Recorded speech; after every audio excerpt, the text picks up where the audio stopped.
The most unsettling thing I've ever seen was a full-grown elephant kneeling in front of a boy and crying.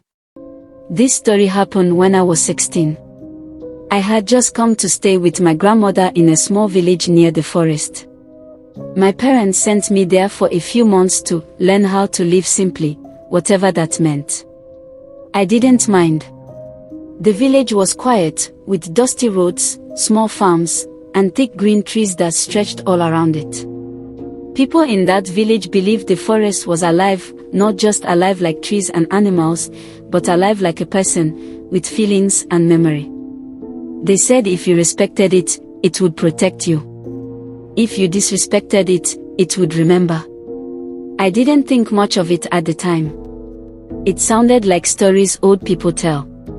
There was a boy in the village named Kalifa.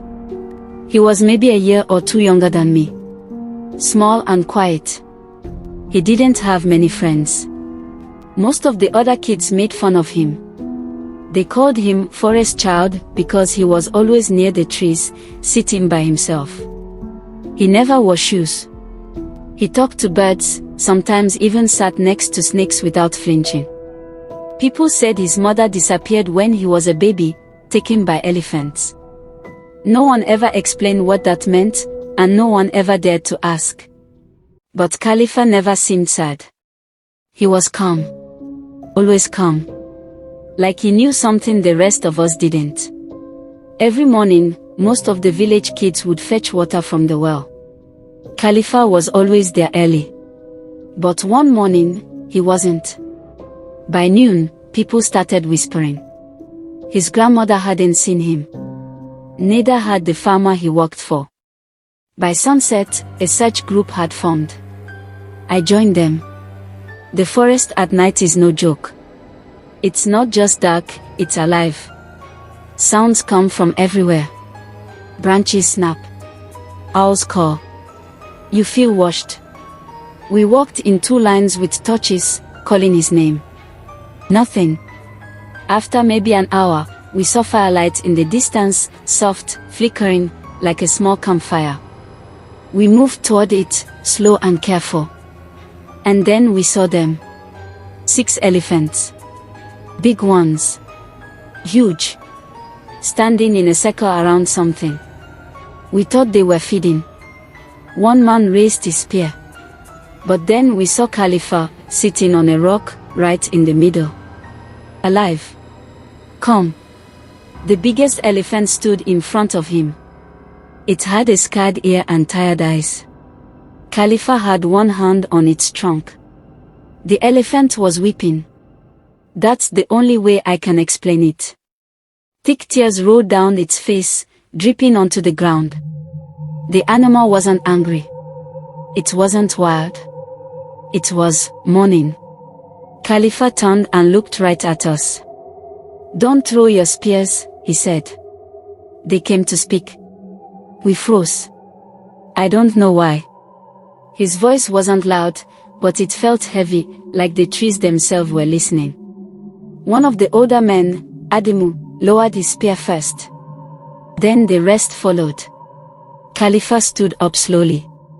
The elephant backed away a little, and we saw something strange on its skin, just behind its ear. A mark. A burn. Shaped like a hook with a line through it. I recognized it. So did Ademu.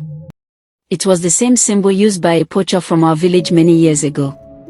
That man had been caught with elephant tusks hidden under cassava sacks. He went to prison, but the elephants never forgot. Not the face. Not the mark. Kalifa said the elephants had been watching our village for years. They remembered everyone who hurt them. They remembered the ones who lied. But they also remembered kindness. Kalifa said the elephant king, the biggest one, had lost his mate to that poacher.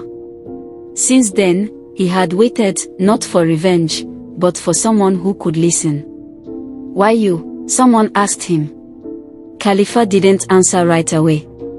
He looked up at the sky, then said, "Because I was raised by silence. The forest taught me before people did." That night, we walked back to the village.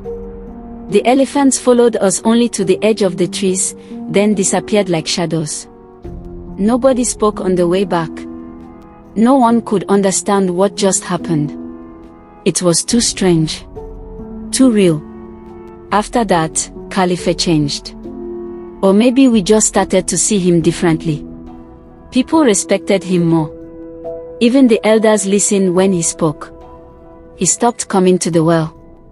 He stopped helping the farmer. And one morning, he was just gone. Some say he went deeper into the forest. Some say he became part of something older, something bigger. A guardian. A watcher. I don't know. But I do know this, the elephants still come. Sometimes at night, villagers hear heavy footsteps near the trees. No one goes out to check. They just leave water near the path. A small peace offering. Me.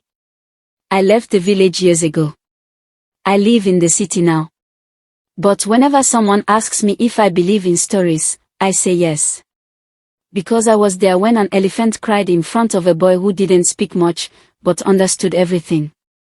And I'll never forget the way the forest listened. Thank you for watching. If you found this video interesting, please like, share and subscribe to my channel for more content.